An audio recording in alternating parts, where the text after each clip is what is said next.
Assalamualaikum warahmatullahi wabarakatuh.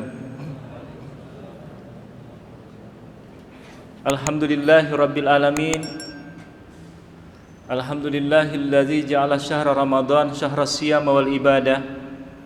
Unzila fihi al-Qur'an hudal linnasi wa bayyinatin minal huda wal furqan. Allahumma salli wa sallim wa barik ala sayyidina Muhammadin wa ala alihi wa sahbihi wa man wala, amma ba'd. Puji syukur kehadirat Allah Subhanahu wa taala senantiasa kita bersama hadirkan di dalam hati sanubari kita sebagai bentuk dan wujud rasa terima kasih atas berbagai limpahan rahmat, taufik, hidayah, inayah, sampai pada malam yang ke-9 ini kita masih memiliki motivasi, semangat, ada keinginan kuat untuk dari waktu ke waktu, dari hari ke hari, seiring dengan majunya hari-hari di bulan suci Ramadan, maka semakin bertambah pula kualitas dan nilai penghambaan diri kita di hadapan Allah Subhanahu wa taala. Amin ya rabbal alamin. Bukan seiring dengan majunya hari-hari Ramadan ini semakin maju pula saf-saf yang ada di masjid, ya. Tetapi yang tetap berada di masjid, ya, tanpa uzur tentu, inilah sosok-sosok yang insya Allah akan menggapai derajat takwa di sisi Allah Subhanahu wa ta'ala. Bapak Ibu shaimin dan shaimat yang dirahmati Allah Subhanahu wa ta'ala, tema tentang sebaik-baik manusia. Dalam hadis baginda Nabi sallallahu alaihi wasallam menyebutkan dari sahabat Jabir, Rasulullah bersabda, khairun nas anfa'uhum linnas. Sebaik-baik manusia itu adalah yang bermanfaat bagi orang lain, dirasakan keberadaannya bagi orang yang ada di sekitarnya. Secara sederhana kita memahami hadis ini bahwa orang yang dianggap baik, manakala kebaikannya menular dan dapat dirasakan oleh orang yang ada di sekitarnya. Kebaikan itu bukan pengakuan kepada diri sendiri, bukan dengan berkata saya baik, tetapi orang-orang di sekitar kita lah yang akan memberi penilaian. Tentu indikator-indikatornya akan dirasakan oleh orang yang ada di sekitar kita. Jangan sampai kemudian keberadaan kita itu menjadi benalu dan parasit bagi orang lain. Wujuduhu ka'adamihi, keberadaan orang itu sama halnya dengan ketidakadaannya. Bahkan lebih berat lagi kalau ia menjadi parasit, menjadi benalu. Ma'asyiral muslimin rahimakumullah, dalam bahasa agama berbagai term, berbagai nas yang menunjukkan tentang indikasi-indikasi kebenaran itu, kebaikan itu. Bahwa kemudian penciptaan Allah Subhanahu wa taala dalam kehidupan ini, subhanalladzi khalaqal azwaja kullaha, dalam salah satu ayat di surah Yasin. Maha suci Allah yang menciptakan segala sesuatu dengan berpasang-pasangan. Ada siang malam, ada kehidupan, ada kematian, ada kebaikan, ada keburukan, ada kebenaran, ada benar, ada salah, ada indah, ada jelek. Semuanya berpasangan, laki perempuan, ya, kiri dan kanan dan seterusnya. Nah, sekarang bagaimana tinggal hal-hal yang berlawanan tadi? Dalam arti berpasangan adalah saling melengkapi satu dengan yang lain. Kalaulah sesuatu itu tidak bisa dipertemukan dalam artian kutubnya berbeda satu dengan yang lain, maka pada posisi ini kebenaran itu sesuatu yang baik, sesuatu yang benar akan mengambil ibrah pelajaran dari suatu nilai yang salah. Seorang kaya itu akan bisa melihat bahwa ada orang sulit ketika ia melihat di sekitarnya ada yang miskin. Orang yang berada pada jalur yang benar, nilai-nilai kejujuran, ya misalnya, itu dia akan menganggap ini benar, ini jujur. Kenapa? Karena kaca perbandingannya ada yang salah, ada yang tidak benar. Dalam arti bahwa segala sesuatu berpasang-pasangan. Nah, termasuk di dalam kebaikan dan keburukan. Kita senantiasa mengacu kepada nilai-nilai kebaikan di dalam hidup ini karena kita melihat bahwa ada yang buruk. Apalagi kalau keburukan itu adalah sampai mengganggu keamanan, kenyamanan, kerukunan orang yang ada di sekitar kita. Ma'asyiral muslimin rahimakumullah. Berbagai profesi, berbagai pekerjaan kita bisa hubungkan dengan ini misalnya. Dalam salah satu hadis disebutkan man ta'allamal Qur'an khairukum man ta'allamal Qur'an wa 'allamahu. Sebaik-baik di antara kalian yang belajar Al-Qur'an dan mengamalkannya. Bila kita coba untuk internalisasikan di dalam kehidupan bermasyarakat kita, maka siapapun yang mencoba untuk memahami kitab suci Al-Quran, dan memang salah satu mujizatnya penangkapan isi kandungan Al-Quran itu akan kembali kepada kapasitas keilmuan masing-masing.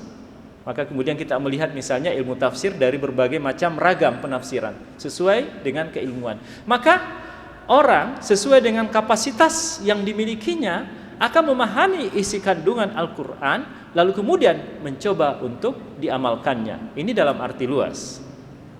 Dalam arti sederhana tentu, kita belajar Al-Quran dan mengajarkannya kepada anak kecil misalnya, kepada mereka yang tidak paham.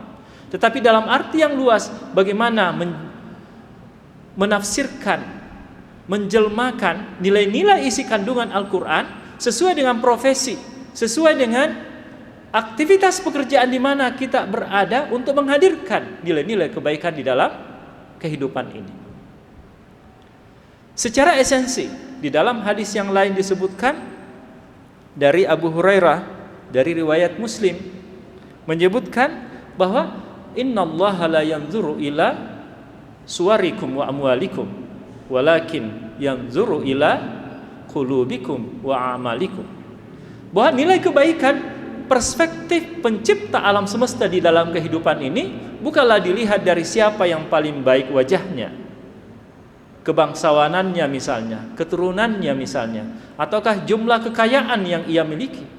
Tetapi kesemua kebaikan itu akan berpulang kepada nilai-nilai ketulusan, keikhlasan hati ketika kita berinteraksi, berhubungan dengan orang yang ada di sekitar kita. Yang itu kemudian akan menjelma di dalam aktivitas perbuatan amalia seseorang. Yang menarik Bapak Ibu adalah kata-kata hati. Saya ingin mencoba untuk menghubungkannya dengan penciptaan ruh. Ya, Imam Al-Ghazali menyebutkan wa nafakhtu fihi min ruhi. Ketika ruh itu ditiupkan di dalam diri manusia, maka kemudian terdiri atas dua macam ruh yang ada di dalam diri manusia. Pengelompokannya tentu, pertama adalah ruh luar, yang kedua ruh dalam. Ruh luar, ya, ini biasa kita membahasakannya dengan jiwa, akal, nafsu, ya. Ini memiliki dua nafsu di sana. Ada nafsu mutmainnah. Nafsu mutmainnah yang kita tahu kecenderungannya akan selalu mengarahkan nilai-nilai kebaikan di dalam aktivitas kehidupan orang per orang. Sebaliknya, yang kedua adalah nafsul lawwamah. Kecenderungan nafsu yang ada pada diri orang per orang mengarahkan kepada hal-hal yang negatif. Ketika kita mendengarkan suara azan Bapak Ibu, ada tidak terbetik terlintas di dalam hati pikiran kita untuk langsung menjawab suara azan itu? Kalau misalnya kita sadar bahwa ini adalah panggilan Allah, saatnya untuk menghadapkan wajah kepadanya, maka pada saat itu yang berperan banyak adalah nafsul mutmainnah. Tapi manakala sebaliknya suara azan, sebentar dulu tidur dulu misalnya, apalagi kalau mengabaikan suara azan itu, tentu termasuk di dalamnya tidak menjawab suara azan, gitu ya. Maka pada saat itu bisa jadi nafsul lawamah yang lebih mengemuka. Demikian pula dalam hal-hal kebaikan, apatah lagi manakala yang memang mendorong sebuah aktivitas perbuatan itu kepada yang langsung mendatangkan perbuatan salah dan dosa di dalam kehidupan keseharian ini. Ibadah puasa, Bapak Ibu, ini adalah karakternya ibadah meninggalkan. Kalaulah sholat, kalaulah membayar zakat, kalaulah tilawatil Quran, itu semuanya ibadah-ibadah amaliyah, melaksanakan dan melakukan. Maka ibadah puasa adalah ibadah meninggalkan. Meninggalkan apa? Kecenderungan, kesenangan yang biasa kita lakukan di luar bulan suci Ramadan. Makan, minum, serta seks bagi yang sudah berpasangan misalnya. Maka kesenangan-kesenangan itulah yang kita tinggalkan.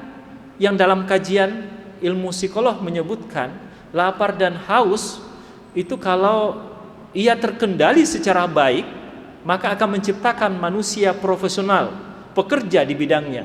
Tetapi kalau ia tidak terkendali secara baik, lapar dan haus, ini akan menciptakan manusia yang rakus, tamak, loba, tidak ada syukur dan qanaah yang ada di dalam dirinya. Kenapa? Karena rumput tetangga akan senantiasa lebih hijau daripada apa yang dimilikinya. Sebaliknya, seks ini kecenderungannya sangat besar, simbol kedewasaan. Manakala ia terkendali secara baik, maka ini akan menciptakan manusia yang cendekiawan, ulama di bidangnya. Kita lihat masa dulu, ulama-ulama dulu, itu karyanya, jumlah halaman tulisannya bisa jadi lebih banyak daripada jumlah hitungan umur usianya dia, hitungan hari usianya dia. Dan di antara mereka, di antaranya banyak yang tidak menikah. Iya kan ya Pak ya? Iya. Tetapi manakala seksual ini tidak terkendali secara baik, akan melahirkan manusia yang beringas, manusia yang kejam, manusia yang tidak ada kasih terhadap sesamanya, senang untuk menendang kawan sendiri, arogan. Kita lihat para raja-raja dulu, ya, raja-raja yang lalim, yang zalim, itu tidak cukup dengan satu istri. Istrinya banyak, gundiknya berderet, selirnya di mana-mana. Kalau bahasa sekarang bisa jadi sempenannya ada di mana-mana gitu, ya. Tidak mampu mengendalikan dorongan seksual. Kesemua ini, ketika ia tidak terkendali lapar dan seks ini, inilah menurut kesimpulan dari kajian ulama psikolog tadi, inilah yang menjadi biang, yang menjadi penyebab keonaran di dalam kehidupan sebuah komunitas bermasyarakat. Ini artinya bahwa keberadaannya itu menjadi buruk bagi yang lain. Maka disinilah letak ibadah puasa yang kita lakukan agar tercipta kesolehan individu dan kesolehan sosial. Ada inner beauty di dalam diri kita masing-masing. Pada akhirnya, mari, kata Imam Ali bin Abi Thalib menyebutkan, berbuat baiklah dan melangkahlah meskipun perbuatan baik itu seringkali tidak dihargai. Tidak perlu menjelaskan siapa diri kita kepada orang lain, karena orang yang mencintai kita tidak membutuhkan itu. Orang yang membenci kita tidak akan mempercayai apa yang kita jelaskan. Hidup ini bukanlah siapa yang paling terbaik, tetapi hidup ini siapa yang ingin berbuat baik. Bila suatu saat kita dilukai orang, maka mencobalah untuk membalasnya dengan nilai kebaikan, bukan dengan membalasnya dengan nilai-nilai yang lebih parah daripada apa yang dilakukan orang lain kepada kita. Selalulah istiqamah di dalam perbuatan baik, sampai pada akhirnya keburukan itu lelah untuk mengiringi kebaikan seseorang. Barakallahu li wa lakum fil Qur'anil azim. Hadanallahu wa iyyakum ajmain. Assalamualaikum warahmatullahi wabarakatuh.